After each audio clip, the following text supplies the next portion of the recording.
Hello, everyone out there. Hope you're well. My name is Mark Miano. I'm our VP of Sales here at Glew. Very excited to be here during the holiday season for webinar number 2. We call this one, How Can Analytics, or in this case, Glew, help you seize the holiday opportunity, right? We've been here before. If you haven't, and this is your first rodeo as a store owner or digital marketer, you still know that as a retailer or as an e-commerce shop, the holidays is a tremendous opportunity, and it's really important that we understand how to monetize your business here more than ever. Fun fact, I was on a call with one of my agency clients yesterday, and he dropped some knowledge on me where e-commerce stores can expect anywhere between 40 to 70% of their sales between November and the end of December. Wow. Could you imagine that? I mean, if I was depending on 70% of my sales here at the end of the year, that would be a lot of pressure. So we're here to make sure that you make the most out of this opportunity. What we're going to be talking about is not just the calculations themselves, right, but how to apply them and use them. One of the great things about Glew is that we are fully historical. That's a big differentiator for us. It's very complicated and expensive to do that. So it's not just about measuring your success today, but it's also, or this year, but also taking a look back at last year or any other holiday seasons that you've been up and running to look at that performance and understand that performance and all that data to make the most again out of 2018. Very quickly, there'll probably be a lot of questions, so the Q&A will be at the end, but feel free to drop as many questions as you need in a stream of thought right there in that box, and my team will those to me at the end of the call. To provide us some structure, we're going to have 4 pieces of the webinar today. The first one will be customers. The second one will be products. The third one will be coupons, depending on what side of the world you're on. I've heard accents on many ways in pronouncing that word. And then, of course, advertising and channel attribution. Again, we're going to try to hit on these from a holiday standpoint, as there's many ways to go for each of these, but let's go ahead and get started. Very good. Checking with my team, we can see the screen share, yeah? All right, cool. So for customers, we're going to talk, of course, back to segments, all right? So when we're talking about holiday segments, we want to understand, yep, just checking here. I got to share the screen, no biggie. Yeah. There we go. That should work. Boom. Yes. All right. So we have customers, and we're going to attack this by segments. So the idea is which customer segments to focus on, where can I find these segments inside Glew, and then some ideas on what to do with these segments once we've identified and found them for you. The first area here that we're going to do is the repeat buyer, right? So to get you acclimated with Glew, we look at the holiday season. So we're not looking at this holiday season. It hasn't really happened yet. So I'm going to come back over here to 2017, and I'll slowly move this out to December 31st, 2017. This is just for demonstration purposes, guys. If you want to, move the date picker out and open up your bandwidth a little bit, feel free. The first segment that we're going to concentrate on is going to be,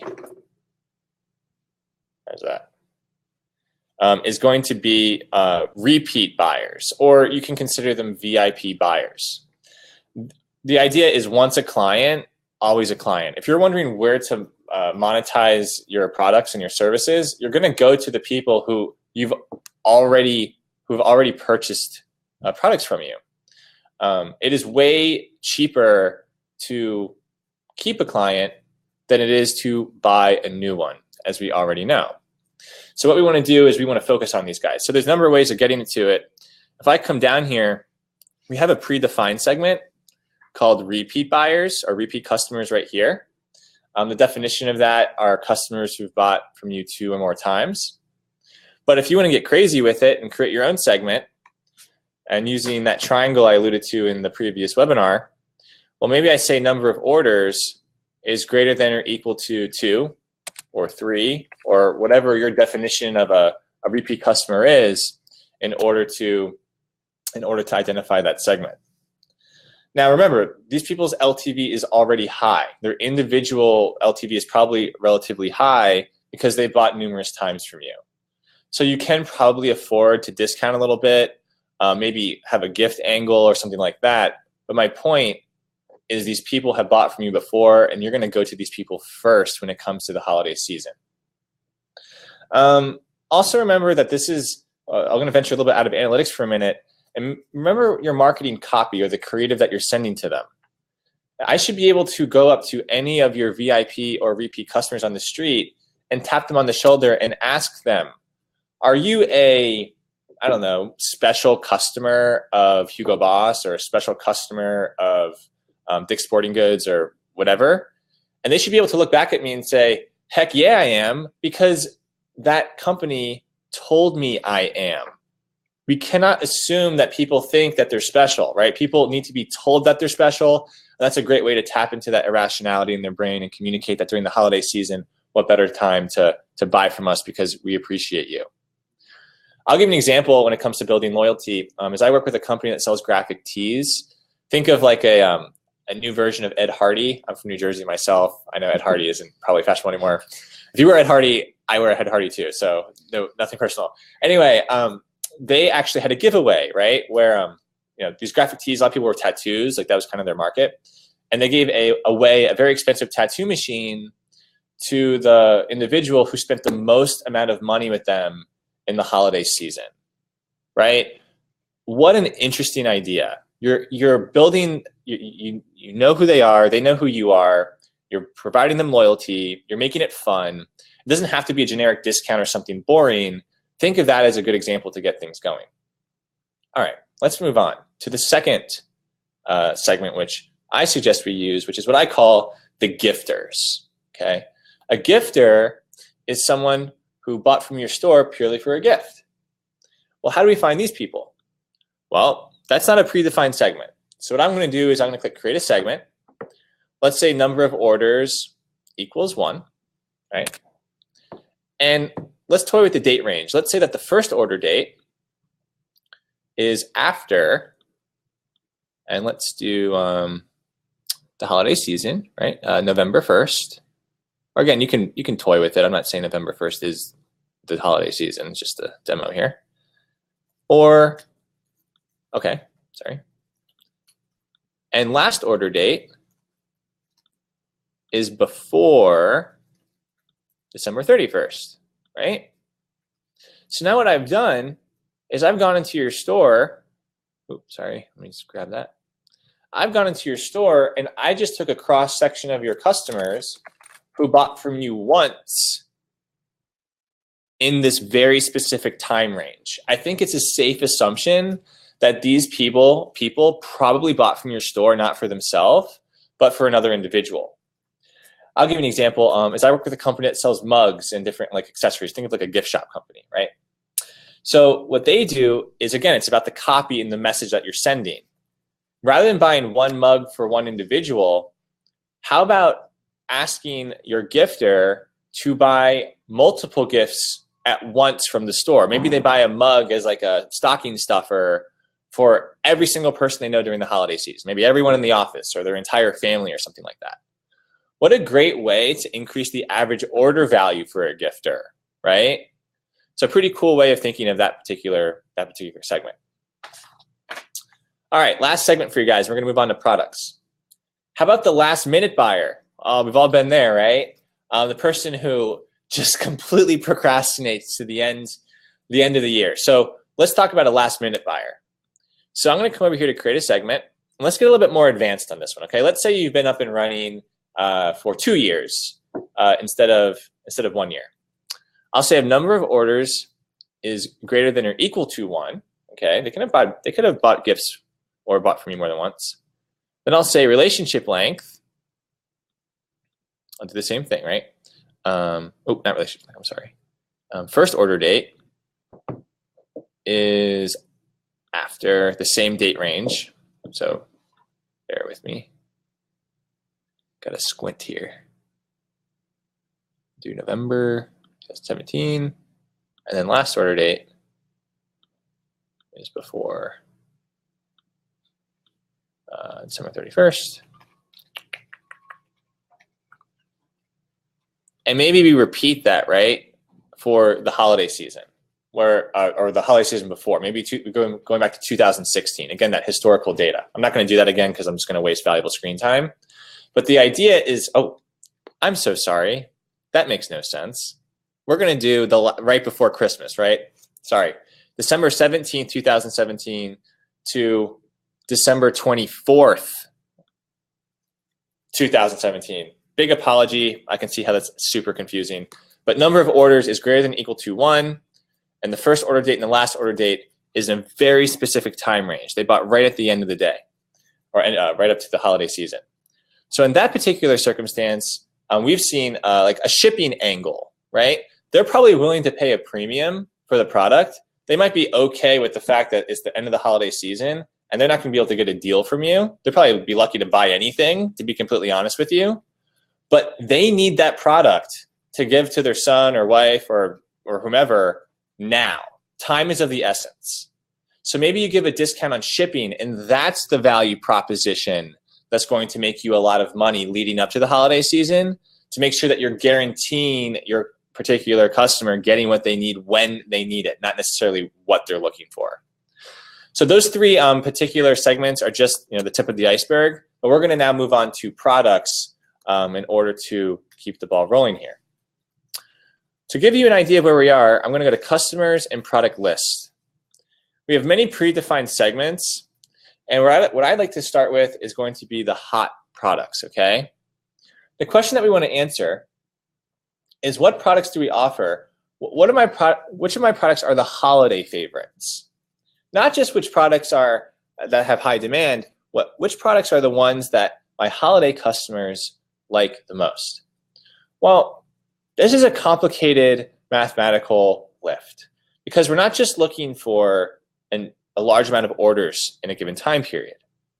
What we're actually looking for is the rate of change in those orders from time period to time period. This is a diamond metric, guys. This is very tough to do, and I'm going to show you where it is. It's this column right here. Hot products, this is the only place you can find it. Hot products, difference period over period.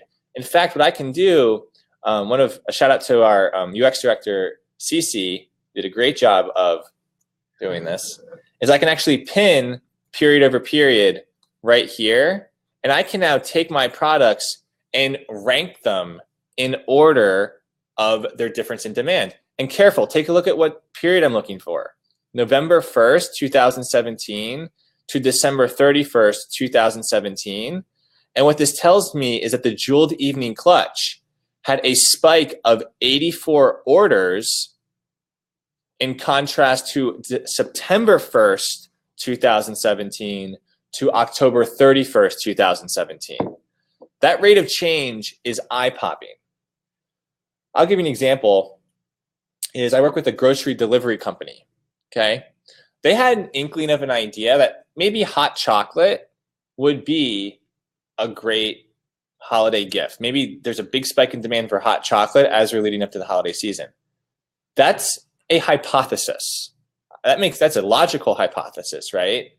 But that doesn't necessarily mean that hypothesis is true. So what they were able to do is come in here and actually see that in fact was true, and then they could have the confidence to go in and market hot chocolate in order to take advantage of the holiday season. What they also found out, though, which was unique, was that there was actually more demand for Red Bull. People are partying during the holiday season, and they didn't realize that. They didn't have that hypothesis organically between their ears. So what I'm trying to say is that never just make an assumption. You need to start with a hypothesis, which is really important, but then you need to come in here and back up your hypothesis with physical data before you start investing dollars and time into any strategy. The inverse of this, which I'm not going to get into a lot today, would be cold products. If I'm going to look at what has a spike in demand period over period, I'm also going to be equally interested in what not to market, right? What products had the lowest or a drop in demand from, let's say, September and October to November and December? So all very cool stuff to think about. And again, just for time, we're going to move on to coupons. Great. I'm going to go to orders, and there's a little thing called discounts here, and I'm going to be in the discounts section. And I'm looking at November 1st to December 31st. Okay, so before we actually start really sinking our teeth into coupons, I think we can all relate that the holiday season is important because there's a lot of sales going on. The more transactions, I think that the purchase frequency in the holiday season becomes a little bit more important than the average order value. Although I want to be careful with that statement, right? Like average order value is super important too. But coupons are typically a great way to boost your purchase frequency, to mobilize people to buy when they normally wouldn't buy. A diamond metric here is going to be the attachment rate. You cannot find this anyplace else. The attachment rate is the total discounts used, or the total coupon codes used, divided by the total of orders for whatever time period that we're looking at. I would ask myself, if I were any store, what is my attachment rate, right? What is a quote unquote good attachment rate?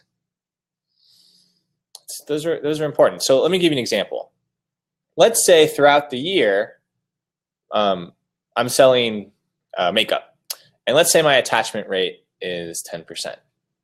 That's important to know, right? Because what that means is I know what my baseline right now is for discounting. Maybe I ramp that up and I'm okay with a 20% attachment rate during the holiday season. I actually have some wiggle room to discount a little bit more in order to pull in a higher number of orders, which at the end of the day will make me more profitable. But let's take the inverse of that. Let's say I'm a makeup company and my attachment rate throughout the whole year is 30%. That's a very high attachment rate. You're not giving yourself much room to mobilize customers to buy who wouldn't normally buy.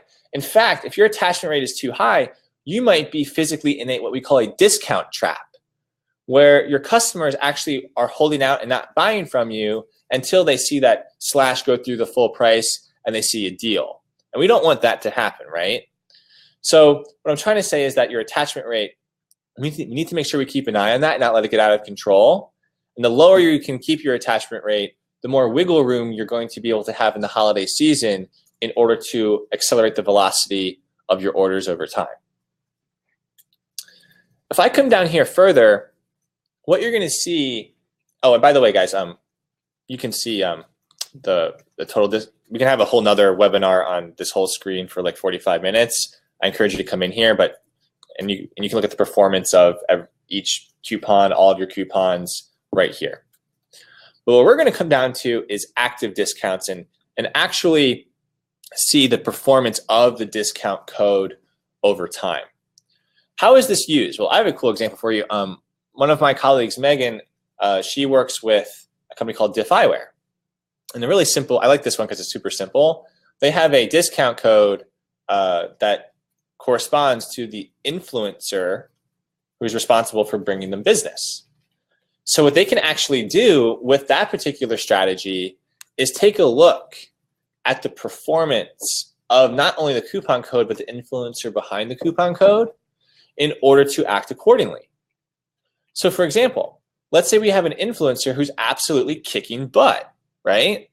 Well, the action point there might be maybe their coupon code isn't as large or doesn't discount as much as an influencer who's absolutely terrible, right? If people, let's say Kim Kardashian is one of those people love Kim Kardashian. Just ask my wife; she's a huge fan. Maybe Kim Kardashian just saying buy this is enough to get someone to buy something with no discount code at all, right? That's money in your pocket. But if Joe Schmo, who brings you one order a month, needs a discount in order to perform for you, that's important to know. Another cool way of using this little grid right here is through segments. Yes, segments run across everything. One of my colleagues, Lindsay, works at the jewelry company, And what she does is she designs her coupon codes in different buckets. She has holiday coupon codes. She has influencer coupon codes. She has coupon codes for people who've already bought from her. She has a whole bunch of coupon codes, and she wants to see how these groups of coupon codes actually interact with each other and how they perform against one another. So what you can do is say create a segment, and you can create segments of coupons. And maybe I say coupon code contains holiday, right? Maybe all of our holiday coupon codes have holiday buried in it somewhere. And actually you can name it holiday coupon codes. Create a segment and instantly have a line item showing her how her holiday coupon codes are performing against her influencer ones or her repeat purchase ones or whatnot. So a lot of action points here. This can be overwhelming, but definitely get in here and get your beak wet when it comes to understanding when and when not to discount, because discounting is a valuable strategy, but definitely don't abuse it. All right. The next thing we're going to go into, we're going to go back to keeping it simple. And we're going to talk a little bit about advertising allocation. We're not going to talk a lot about attribution on this one. I don't think we have enough time. Maybe we can have some questions about it, but I want to keep it super, super simple with this particular value proposition. Let's say, which I believe everyone on this webinar can agree to, that we have a finite amount of marketing resources, whether you're an agency, whether you're a company, or whatever that might be. How do we use those marketing resources in the most profitable way possible? That's going to be a really, really, really big question. I'll give you an example. I have a client who has budgeted $5,000 for his AdWords campaign. And he wants to understand in the holiday season, how do I use this finite amount of money in the most profitable way from a timing standpoint, okay? Well, what I actually asked him to do is, hey, what I would probably want to know is what day of the week should you place your AdWords dollars and make the most of it, right? In other words, what day in the holiday season is most profitable for my AdWords strategy? Is it Sunday, Monday, Tuesday, Wednesday, Thursday, or whatever? Think about it. What is there, 60-something days in the holiday season? Instead of taking that $5,000 and spreading it out evenly through all 60 of those days, instead what we can do is pick and choose maybe only 8 days, right? I think there's like 8 weeks in the holiday season.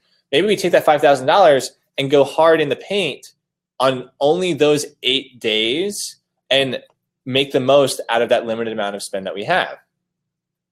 In that case, what I'm going to do is I'm going to take a look at last year, and I'm going to say, ooh, my gross profit, right? I don't want to know revenue. I want to know what's most profitable for me when it comes to allocating my ad spend.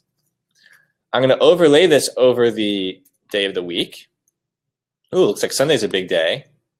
But not just for my whole store, I want that for AdWords. So I'm going to click Apply Filters. I'll say Channel is AdWords. Click Save.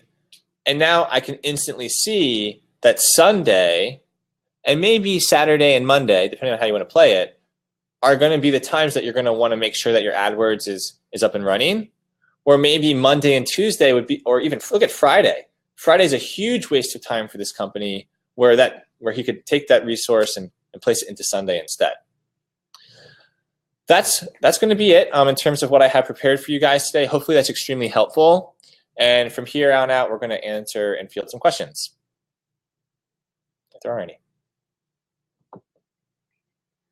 Cool. We're going to pause for probably like 3 or 4 minutes and let you guys right away.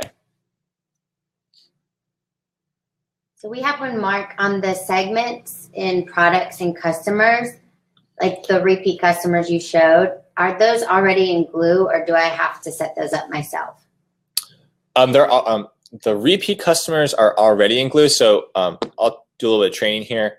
When I come into customers list, which is where I am, what you'll see is there's many predefined segments out of the box. So the repeat customers actually is already there. You'll see it right there. But you also see that there's custom segments too. Like we have the word custom next to it. So if I click create a segment, I can actually replicate a repeat customer as well. But yeah, it's actually both. Awesome.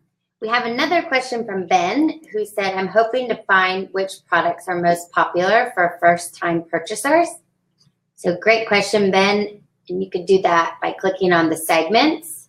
Oh, yeah. And then the first purchase group, and Mark will show you, he'll actually show you. And this is great too, because you can do it for all the different segments, but especially your first purchase.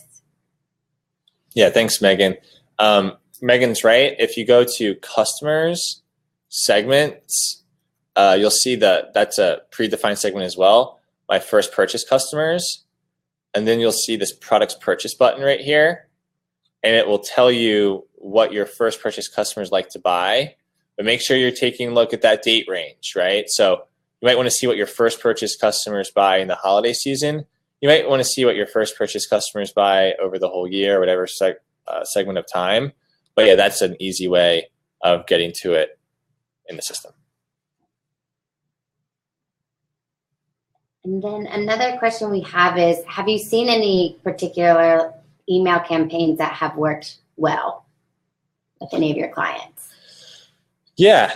I have one I can share. Yeah, please. So hey guys, this is Megan. I was going to say one that one of my clients has done is if you look at value shoppers, so that's going to be all people that have only ever used a discount coupon. So one of my clients, they actually exported all the customers that fit in that bucket. And in the title of the email, because they know that these customers like discounts, they put in the title of the email, I have a great discount for you. And they actually got 60% open rate. So I thought that was a good idea.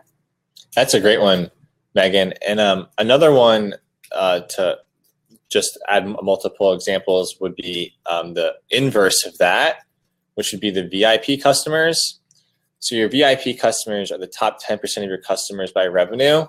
And this actually goes back to the first segment of the first portion of this webinar, and communicating to these people that they're special, like that tattoo machine example, is a great way also to get the open rate. Also, to remember, your VIP customers are going to be your biggest lead generators. So you can have the sexiest digital marketing on earth, but that will never compare to the amount of customers that your VIP advocates are bringing to you, especially during the holiday season.